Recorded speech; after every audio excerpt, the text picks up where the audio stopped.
Have you ever wondered how your sales performance compares against your competitors and peers? The B2B Sales Benchmark Report provides the definitive guide to what success looks like in 2021. See how you compare in terms of win rate, sales cycle, average deal value, relationships, and engagement. You can see the results and get the full report at ebsta.com/B2B-sales-benchmarks.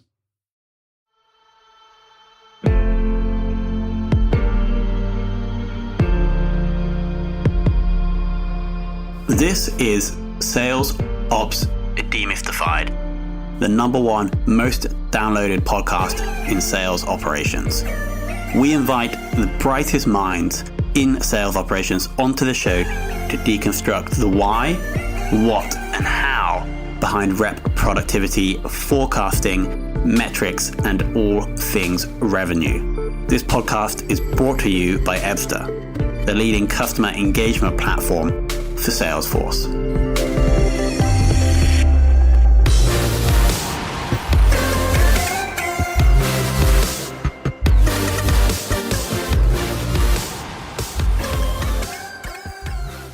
Hello and welcome to another very special episode of the Sales Ops Demystified podcast. And today I'm super excited because we should be tackling the world of sales ops from a slightly different perspective. Let's welcome Chuck Marcouiller onto the show. Hello. Great to be here. Thank you, Tom, for the invitation to join you today. No worries. Now, Chuck is currently the Senior Director of Revenue Enablement at Jobvite. And so what I want to dig into is Chuck's kind of view of what revenue enablement encompasses and how that fits in with the world of RevOps/Sales Ops. And then we'll go through the normal questions, of course. So Chuck, first question, how did you get into the world of ops and enablement? Because I am aware that I think you had a sales background in the past. Yes, I got into sales enablement. So I'm sales enablement. Sales enablement is a little bit different than sales ops. Enablement and ops are like salt and pepper. You know, they're the condiments that go together. We both report to the chief revenue officer traditionally within a organization. Sales ops usually deals more with, you know, the numbers and the policy and the territory, and enablement is more with the how do we do the, you know, train, how do we increase the performance and the efficiency and the effectiveness of the sales team. We sometimes overlap on the tools. Sometimes sales enablement reports to ops. Sometimes ops reports to sales enablement, but we work together as a team in order to improve the overall efficiency and the effectiveness of a sales organization. So I got into sales enablement through the traditional way. I was a seller. I was at ADP. I worked for the little payroll company ADP for 20 years, and I was a seller there. And then went into sales leadership with a little stint in between being a seller and a sales leader. I worked in sales ops because at that time, sales ops was the umbrella that did sales training, sales metrics, sales, everything under the hood that wasn't sales. I did that for 3 years and realized I was helping salespeople make a lot more money than I was. So I wanted to go into sales leadership, went over into sales leadership. And then after that was talking to one of my leaders, and they said, hey, if you want to go, because I was doing leading sales teams that were non-payroll, and in ADP, everything is payroll.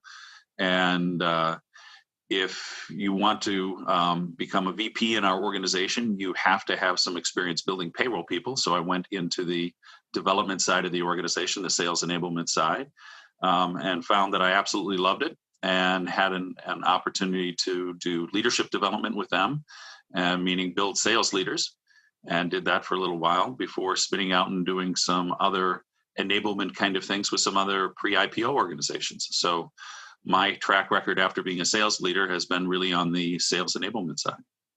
Sure. And so if we are going to extend the condiment analogy, sure. If sales enablement is the pepper and sales ops is the salt, both condiments really just want the main dish to taste really good. Does that align? Yep, absolutely. Sales, when you look at sales ops and sales enablement, we exist for one purpose, and that is to make sure that sales is successful. And what we're trying to do is to make sure that the CRO achieves their business objective, whatever it is. So we give sales ops gives the insight as to what's really happening within the sales organization, the metrics and the measurements and the forecast as to what's happening. And sales enablement is looking on the other side and saying, okay, so how do we accelerate the performance?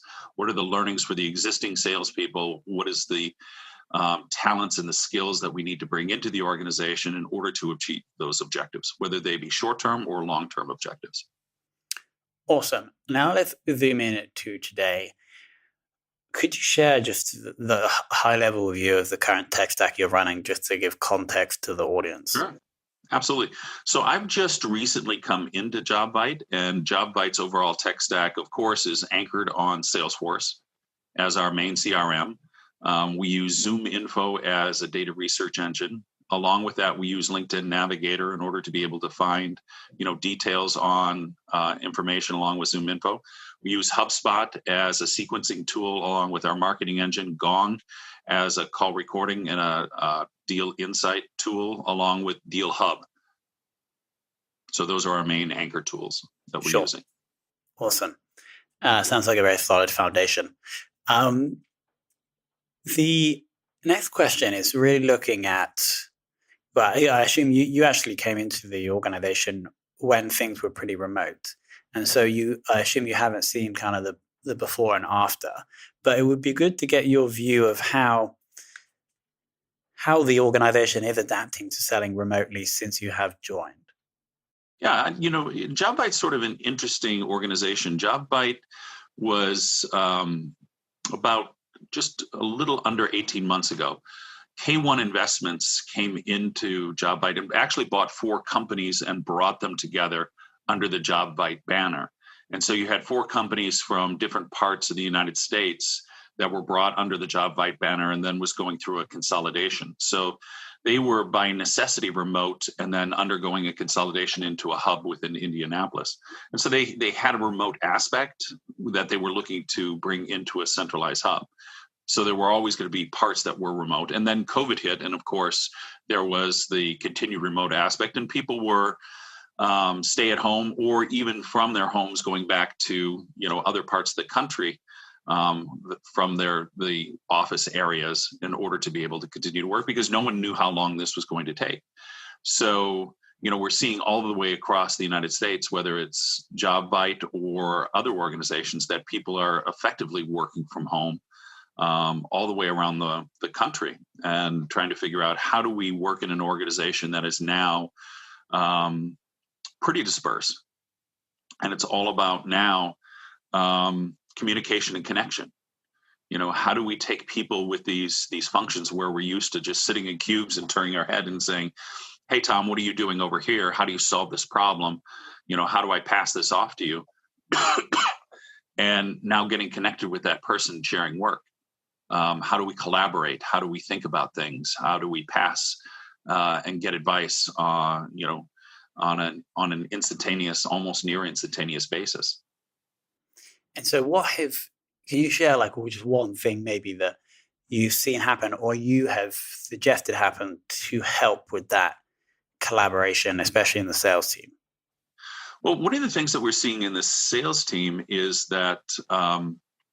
For leaderships, one of the things that our chief revenue officer has done, Joe, is we do a daily stand-up. Every morning, first thing is, no matter where we are within the country, we do a daily stand-up. Now, they're on the East Coast, I'm on the Pacific, so that means a 5 a.m. wake-up call for me and getting on the call at 6 a.m. So all the leaders are saying, hey, here's what we're doing and this is what we're coordinating on, which has allowed the leaders to stay in sync as to, here are the hot priorities for the day and here are the challenges and here's the barriers that I'm trying to overcome myself as a leader and what my team is focused in on. And here are the things that I'm going to be checking in, which has allowed the leaders to stay in sync. And I know that they're doing that same thing with their teams.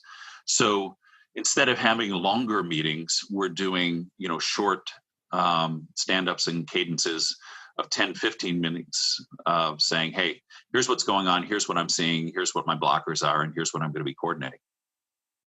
Yeah, that makes total sense. Not having these long, extended Zoom meetings in the afternoon. Just if I get this clear in my head, the structure. So there's the chief revenue officer who you're reporting into, and then there's a lead on the sales ops side who also reports into the CRO.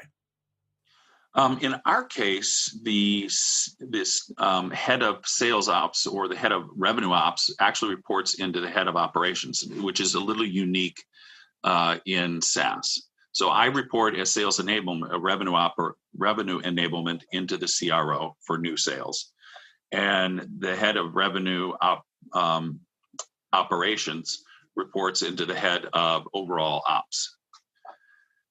Got it. Interesting. Sort of parallel in this organization, which I haven't seen in a lot of organizations, but it works. Cool. Have the way your role in enabling the sales team, what have you seen that has worked whilst being remote? Either like, let's say, a new tool that you've rolled out or a new kind of process within Salesforce. So have you tried anything that does seem to be having an impact? Well, being newer to the organization, I'm still under the sort of the review. What are they doing? And what we're really focused in on is to look across the whole revenue team, from marketing to new sales to account management to implementation to CS, and say, all right, is there a consistent buyer's journey?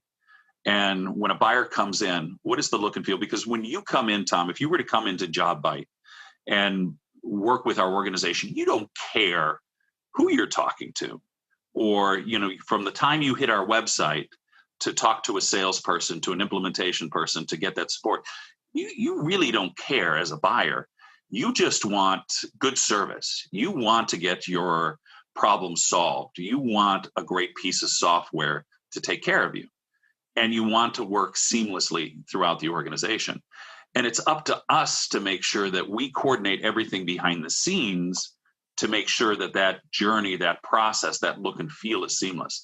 And so that's why we've, for my revenue operations or revenue enablement, is to make sure that all the way along that process, we're coordinated and thinking instead of our normal silos of marketing or new sales or implementation or account management and those kind of things, that we're looking beyond our silos and saying, okay, are we creating that seamless experience for our buyer?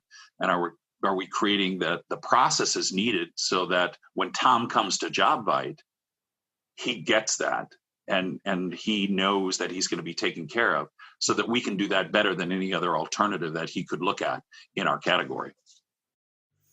So your role is almost like empowering sales, marketing, and CS to ensure that every relationship they're initiating, developing, or nurturing is as good as possible. Right, exactly. And so that we're using that we're singing off the same sheet of music, that we're making sure that we're consistent in the messages that we're saying, that marketing comes up with good stuff that's actually used by new sales, and that what we're saying in new sales is actually being passed off to implementation, so that buyer's experience is consistent all the way across. Because think about how you buy. I mean, you go in and you start off on a website and you look us up, and then you start talking to a salesperson. You're probably going to go out to their LinkedIn profile and check us out a little bit. Who is this person that I'm getting to know a little bit? And then you get to meet another person in implementation, and you're expecting that everything that you talk to your salesperson to is coordinated with that, implementation person, and you don't want to repeat yourself.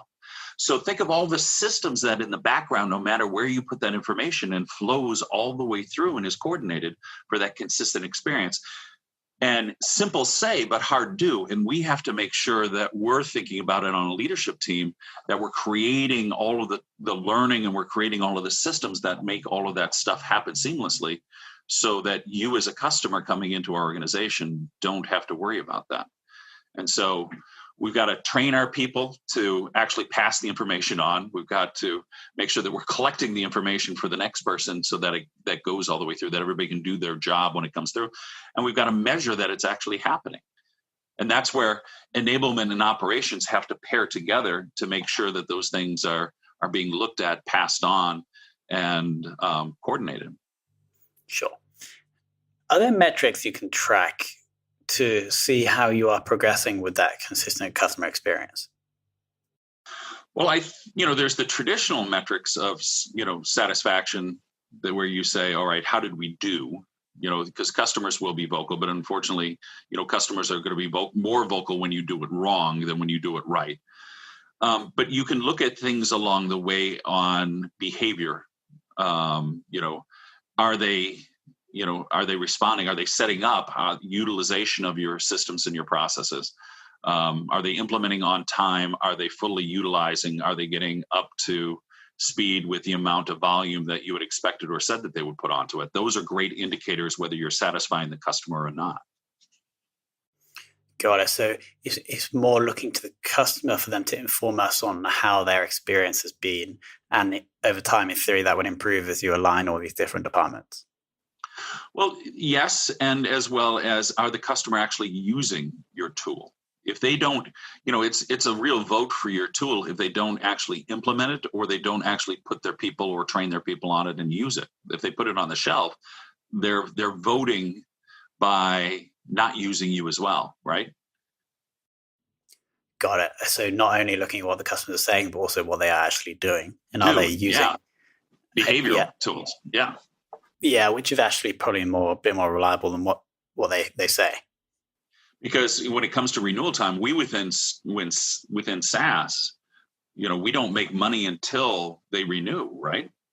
It's the second, third, and fourth year where most SaaS companies make the bulk of their revenue with a customer. And so it's absolutely critical that we create the impact, or we create the value for the customer that they'll want to stay for multiple years. And so if it's shelfware and they're not seeing the value, what's going to happen at renewal time? They're going to sit there and say, yeah, well, that was really interesting. I'm not interested in renewing. And, the cost of sale and the cost of marketing that every company, SaaS company, puts in the first couple of years, all goes to waste. Yeah, it's so important. Where when you think about it like that, you could actually lose money if you bring on a company and then, this is why everybody, I mean, this is really the argument for shifting to revenue versus sales ops, right? Yeah. And really being focused all the way along in both sales ops and enablement on the buyer's journey, and to make sure that you're saying, hey, are we talking to our revenue team, from marketing to sales to implementation to account management to service, to create that buyer's experience where we understand the impact that the buyer wants to have, and ensuring that we're delivering the impact that they want, because it's different for each buyer. Think about you as a buyer, what you want to get out of tech, which is going to be different. We can buy the exact same piece of software and want two very different things out of it. For sure. I think this is if any sales ops or sales enablement person listening, I think this is a really crucial thing to look at within the organization, aligning those three, multiple different teams if you include implementation and account management. Awesome. That was a deep dive into the world of revenue enablement. So super interesting. Now let's move into the two most important questions, Chuck. Sure. So the first is, in your career to date, who has taught you the most about enablement/ops? I would say from two sides. From the business side, I've been very fortunate to work with some great business leaders. One of the great CROs that I had a chance to work with is a gentleman by the name of Jay Dubler, who's now the president of Focus Software, and another CRO by the name of Forrest Hobbs. But within sales ops / sales enablement, I had peers, Chris Burley, who's now with the Marcus Buckingham Group, and another gentleman who's since retired, who wrote a great book called Jerry Busson, who wrote a book called Off the Bench Leadership. Those two gentlemen have been quite influential to help me understand, how to teach sellers how to sell and how to teach sales leaders how to be great sales leaders. For sure. And the final one is, who within the world of enablement, leadership, ops, would you like to take for lunch? And it could be someone that you do or don't know. Well, I would say there's one lady that, I really respect and had an opportunity to work with, who is a fantastic sales ops person, who is the salt to my pepper, working at a company I work with at Avalera, a lady by the name of Amy Mosier, who was one of the best sales ops directors that I ever had the opportunity to work with. She just got sales ops. She was fantastic. She's currently the senior director of sales op at a company called Echo here in Seattle. Amazing. Well, Chuck, I want to thank you for coming on and joining an ops dominated podcast to come to explain both the importance of enablement, but also the importance of the revenue function versus the sales function. So it's been eye-opening. Chuck, thank you for jumping on. It's been my pleasure. And like we talked about before, sales enablement cannot be successful without a good sales ops partner. We are really dependent upon the metrics that sales ops helps us generate and the insight that sales ops generate. Thank you, sir.